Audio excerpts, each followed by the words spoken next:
మీరు ఎన్నేళ్ళైనా బీసీలకు న్యాయం చేయరు, మీ ఇంటెన్షన్ అది కాదు. కాబట్టి బీసీలకు ఏం చేయాలనో బీసీలు చూసుకుంటారు, బీసీల వాటా ఎట్లా సాధించుకోవాలన్నా బీసీలు సాధించుకుంటారు.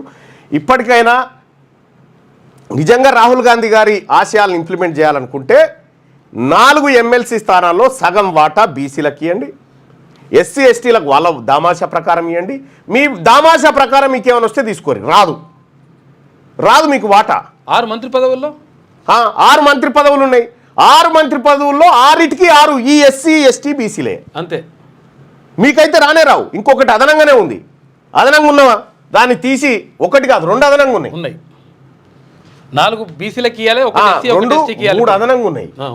3 అదనంగా ఉన్నాయి. వాళ్ళకు ఒక్కటి కూడా రాదు. దామాషా ప్రకారం అయితే 1 కూడా రాదు.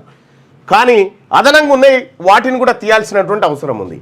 ఇక్కడ మీరు పక్క రాష్ట్రంలో నీళ్ళు ఎత్తుకపోతేనే రాష్ట్ర ప్రభుత్వం ఇంత పరిశాన్ అవుతుంటే ఈ రాష్ట్రంలో ఉండి మా అవకాశాలు ఎత్తుకపోయిన మా సంగతి ఏంది? ఎట్లుంటుంది?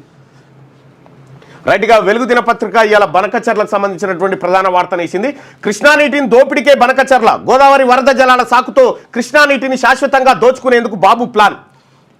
గోదావరి వరద జలాలనే వీళ్ళు పంపిన సస్పెన్షన్ లెటరు మీ అందరికి చూపెట్టాలి కదా గడుం తేపు. అది ప్రేమ్ కట్టించి పెట్టిన సస్పెన్షన్ లెటరు.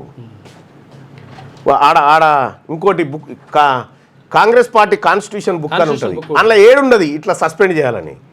ఇది వీళ్ళ ఇంటెన్షన్ కోసం అక్రమంగా వీళ్ళ